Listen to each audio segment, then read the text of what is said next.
ver aqui.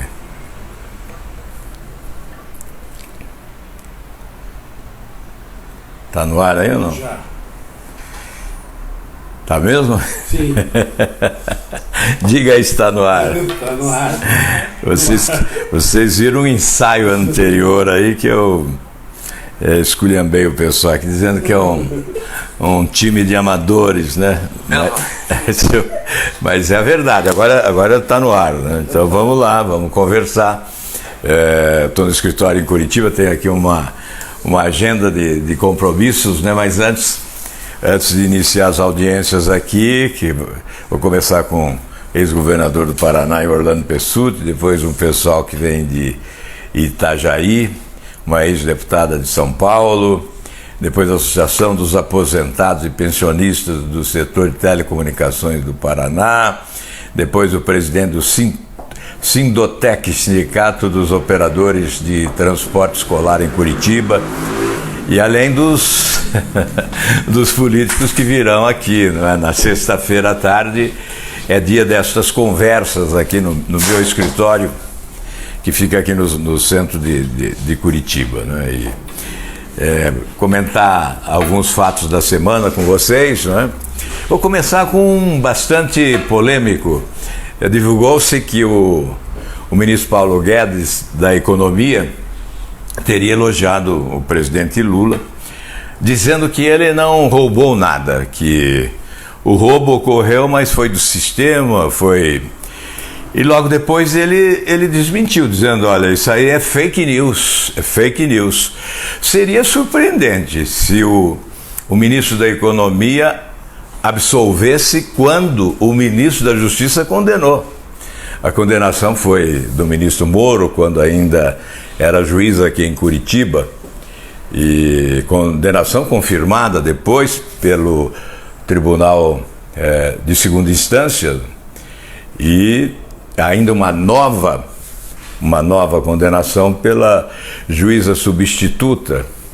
Na verdade, há uma tentativa, né, de transformar o preso por corrupção, portanto, um preso comum, que está preso porque foi condenado por corrupção, roubo mesmo, né, lavagem de dinheiro, etc. É uma série de crimes que foram praticados. Teimam em dizer que trata-se de um preso político. Não, de hipótese nenhuma. É preso comum, preso condenado por corrupção. Ocorre que não tinha. Chega o Pessutti, está chegando aqui o ex-governador do Paraná, Orlando Pessutti. Eu estou falando ao vivo aqui com o Brasil. Mostra aqui a sua cara, o Pessutão. Saudação a todos os brasileiros. Orlando Pessutti, ex-governador. Com muita alegria eu recebo você aqui, Pessutti. Senta ali, ó, e vamos. Não fique de pé, fique sentado, né? Aí, aqui está também o nosso amigo Marcos Stan, que presidiu a Binacional Itaipu há algum tempo, né? Muito obrigado aí pela visita. E o Pessutti é uma figura bastante popular no Paraná, um político já da velha guarda. Nós somos da velha guarda, não é o Pessutti, mas somos da boa política. Quando falam em nova ou velha política, não importa se velha ou nova, o que importa é se é a boa política, isso é que importa. E eu estava dizendo aqui, o Pessutti, depois eu vou conversar com o Pessutti sobre política, e nós temos o dever, nós dois e mais alguns, o Olho Visto, por exemplo, Flávio Arnes, nós temos o dever de preparar uma nova geração de líderes no Paraná para assumir esse estado quando houver esse vácuo de gerações. Então, acho que esse é um dever nosso, depois vamos conversar sobre isso. Mas eu estava falando aqui com o meu pessoal, né, os meus amigos do Brasil todo, mais aí de 1.200.000, né, pelo menos, nos acompanhando. Depois vem a multiplicação, aí vai para muito mais. Mas estava conversando com ele sobre um noticiário dessa semana que colocou que o ministro Paulo Guedes teria absolvido o presidente Lula, dizendo, olha, o crime não foi dele, o crime foi do conjunto, foi do sistema. E eu achei isso muito estranho, porque quem condenou foi o ministro Moro. Então, um ministro condena e o outro absolve, ficou muito estranho. Mas aí veio o ministro Paulo Guedes e disse que isso foi fake news, que ele não falou isso, que ele não disse nada disso. Então, ótimo que não tenha dito, né? Porque senão seria uma contradição, né, inexplicável dentro do próprio governo. E é bom que um governo seja harmonioso, seja homogêneo, né? Bem, esse foi um fato. Na verdade, tentam sempre, né, Pessutti, colocar o ex-presidente como vítima de uma condenação política, quando na verdade trata-se de uma condenação por crime de corrupção, lavagem de dinheiro, e com provas cabais, definitivas, irrefutáveis, provas que foram analisadas não só por procuradores, por juiz na primeira instância, mas na segunda instância, com ampla oportunidade de defesa, com a participação dos advogados de defesa intensamente no processo, com o tempo necessário para a defesa.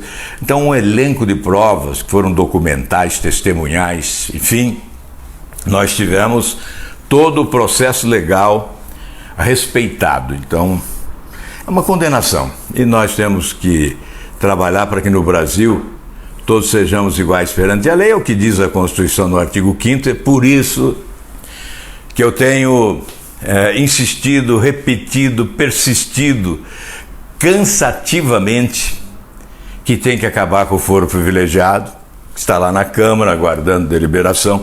Eu não me conformo, eu não entendo por que a grande mídia brasileira não coloca em destaque esse fato do foro privilegiado que está lá empacado, atolado no atoleiro da imoralidade, porque essa é uma estratégia malandra para demorar, para protelar, para prorrogar o tempo daqueles que praticaram crimes e são protegidos por este guarda-chuva da impunidade, estandarte da impunidade, porque são autoridades colocadas lá num pedestal, não são alcançadas. Eu quero repetir aqui um número que é por si só suficiente para justificar a necessidade da aprovação do projeto que acaba com o foro privilegiado.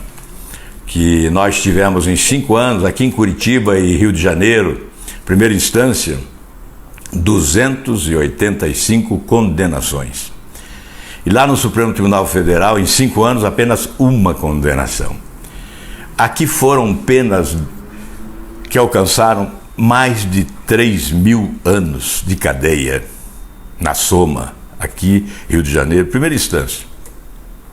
E segunda instância também, porque já há ações que foram confirmadas em segunda instância, condenações confirmadas em segunda instância. Então, há mais de 3.000 anos e no Supremo apenas 13 anos. Apenas uma condenação. Por quê? A diferença é o foro privilegiado. Os que são julgados no Supremo são protegidos pelo foro e não são julgados, na verdade. A impressão que fica é que esse modelo do Supremo Tribunal Federal foi arquitetado para não funcionar. E com o foro privilegiado, que é um dispositivo constitucional que nós queremos eliminar, há uma proteção aos marginais de colarinho branco. É por essa razão que falo em seletividade. A seletividade vem da legislação vigente, que ainda abriga esse instituto execrável do foro privilegiado, que tem que acabar, que tem que ser sepultado. Então, por que não pressionar? Por que não pressionar o presidente da Câmara para que ele coloque em votação? Basta colocar em votação. Depois é com os deputados. E não há um deputado, eu imagino, que tenha coragem de votar contra e sair às ruas. Ou o Brasil não mudará. Ou nós fazemos isso, ou o Brasil não muda. Não adianta ficar na periferia das oportunidades, defendendo, atacando, se nós não focarmos naquilo que é essencial. Por que nós estamos falando tanto em reforma da Previdência e não falamos no fim do foro privilegiado? Por que não se coloca como prioridade? Por que a grande mídia fala muito na reforma da Previdência, mas não fala no fim do foro privilegiado. Tem explicação para isso? Certamente não há explicação honesta para isso. Mesmo que fale sozinho, né? Diz que uma andorinha só não faz verão, mas é minha obrigação. Eu acho que é a obrigação das pessoas de bem desse país. Nós temos que nos unir e pressionar a Câmara dos Deputados para votar esta matéria. Nesta semana, tivemos um debate lá no plenário do Senado Federal, quando chegou o projeto em regime de urgência da Câmara dos Deputados, que legisla em benefício dos partidos políticos e adota uma série de providências, entre elas uma anistia, que alcançaria, pelos cálculos que fizeram, 70 milhões de reais. Então haveria uma anistia para multas aplicadas por incorreções nas prestações de contas ou má utilização do dinheiro público, que é o dinheiro do fundo partidário, do fundo eleitoral. Então nós impedimos que esse projeto fosse votado atropeladamente, com um tratoramento. Nós impedimos que esse projeto fosse votado, exatamente porque temos que questionar alguns dos seus pontos. Se é importante aprová-lo, e porque há ali uma legislação sobre partidos políticos, autonomia dos partidos políticos, mas nós não podemos aceitar certas coisas, como, por exemplo, há lá um dispositivo que possibilita uma comissão provisória ter vigência de 8 anos, é muita coisa. Isso é para, enfim, estabelecer um comando no partido com outros objetivos, o tal do coronelismo, né? Nós conhecemos bem isso na vida partidária brasileira. Então, mas o problema mais sério é o que diz respeito à utilização de recursos públicos. Seria uma anistia incompreensível, porque nós estaríamos anistiando mais de 70 milhões de reais. Então esse projeto volta agora para a Comissão de Justiça. Na terça-feira ele estará em debate na Comissão de Justiça e depois da Comissão de Justiça ele irá para o plenário do Senado Federal. Uma outra discussão da semana em Brasília, eu vou apressar aqui para conversar com o Pessutti depois. Tranquilo? Pode ficar tranquilo aí, Álvaro. Vamos com o tempo. Tá bom, Pessutti. Então, mas nós tivemos lá uma discussão na Comissão de Constituição e Justiça. Eu não estive presente, estava com outras atividades e outros compromissos, porque eu não integro a Comissão de Justiça, na verdade, já que transferi para os colegas de partido, uma vez que eu lidero o Podemos, e o Podemos foi o partido que ofereceu o maior número de assinaturas à tal CPI da toga, né? Então, nessa discussão eu não estive presente, mas estarei no plenário certamente para me posicionar a respeito. Houve uma rejeição à proposta de instalação de CPI da toga por 19 votos a 7, se não me engano, ou 9. Ou 17 a 9, ou 19 a 7, não me lembro bem. O que importa é que houve uma diferença grande contra a instalação da CPI da toga. Esse assunto terá que ser submetido ainda ao plenário do Senado, conforme ficou estabelecido. Isso ocorrerá depois da Páscoa. Portanto, a CPI da toga está fadada a não acontecer, porque normalmente o que ocorre na Comissão de Constituição e Justiça se repete no plenário de forma proporcional. No entanto, nós temos que fixar nossa posição. Uma CPI do Judiciário seria importante, eu creio que sim. Seria importante, inclusive, para preservar os bons magistrados. Eu tenho enorme admiração por muitos magistrados brasileiros.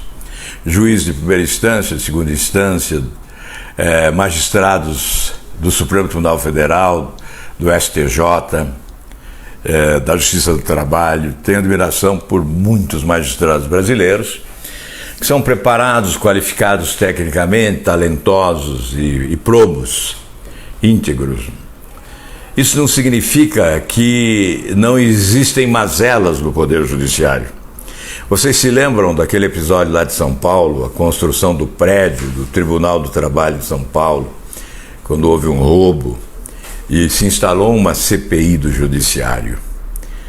Portanto, naquela oportunidade, ninguém questionou a instalação da CPI do Judiciário, ou se alguém questionou, perdeu, porque ela foi instalada, não é? Então, é claro, questionaram, mas perderam. Ela foi instalada e deu resultado. O juiz Nicolau, para recordar bem, foi preso, né? Hoje está em prisão domiciliar, já há bom tempo preso. E o senador Luiz Estevão também foi preso, continua preso lá na Papuda, em Brasília. Como resultado, ele teve um mandato cassado, né? Nós participamos daquela sessão, e depois foi preso. Certamente foi preso porque perdeu o foro privilegiado ao ser cassado. E hoje, quando se fala numa CPI do Judiciário, ninguém está dizendo que é para prender alguém, mas é para elucidar dúvidas em relação a determinadas denúncias que reiteradamente acontecem. Então, é da lei, é do regimento, uma CPI só pode se instalar com fatos determinados. E nós, certamente, temos fatos determinados para a instalação desta CPI. São fatos que se originam em denúncias do conhecimento público, que foram selecionadas para o requerimento. Então, há razões para a instalação da CPI. Certamente, as pessoas de bem do judiciário, juízes, ministros dos tribunais superiores, todos os que são do bem admitem a instalação de uma CPI para apurar fatos determinados e não para esculhambar o Poder Judiciário, para esculhambar os tribunais superiores. Não. Seria para apurar fatos determinados que tiveram origem em denúncias do conhecimento público. E é evidente que nós temos que discutir modelo, que modelo nós queremos para a composição dos tribunais superiores. Há inúmeros projetos, certamente a CPI seria, portanto, uma grande oportunidade para essa discussão e para a elaboração de uma proposta que nasceria da CPI, a fim de que possamos mudar um modelo que está denunciado pelos acontecimentos, né? Que é um fracasso, porque se o Supremo não funciona é porque o modelo não é bom. Se o povo brasileiro não está satisfeito com a justiça que temos, é porque o modelo não é bom. Então nós temos que corrigir esse modelo. Nós temos que idealizar um novo modelo. E a CPI seria, sim, um palco adequado para a mudança do modelo, não é? É a instalação no país de um novo modelo. Enfim, esta é a nossa posição.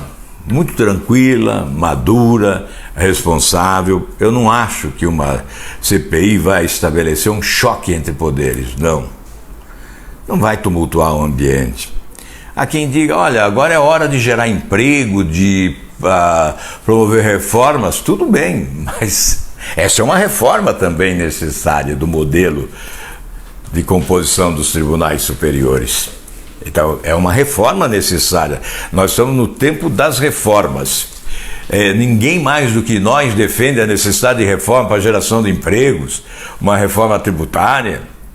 Só se fala na reforma da Previdência, mas a mais importante para a geração de empregos é a reforma tributária, que vai estimular a economia, aos investimentos, aos investidores, vai ser um estímulo aos investidores, tirarão os recursos do banco para investir, gerar emprego, renda e certamente receita pública também, né? Este é um retorno inevitável, porque nós precisamos sair desse capitalismo financeiro para um capitalismo industrial, para um capitalismo não que estabeleça o lucro por intermédio do empréstimo do dinheiro, mas estabeleça o lucro por intermédio dos investimentos produtivos, gerando emprego e produzindo produtos, alimentando o desenvolvimento.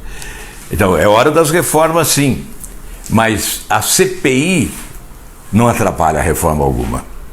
A CPI seria lá no Senado, as reformas começam pela Câmara, e nós faríamos, a partir do Senado, então, uma outra reforma, que é essa reforma do Poder Judiciário, que também é importante.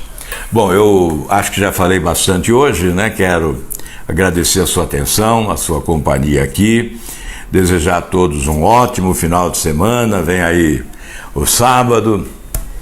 Aqui no Paraná, o Atlético vai enfrentar o Toledo na disputa do Campeonato Paranaense.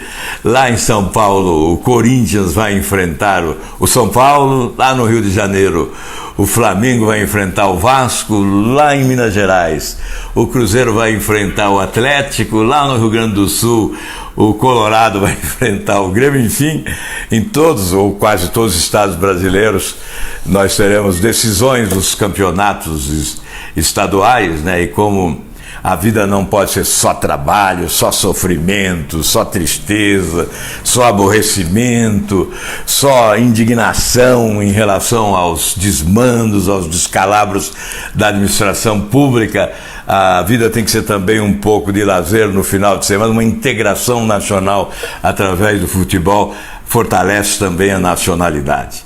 Um grande abraço a todos e um ótimo final de semana. Estejam conosco sempre.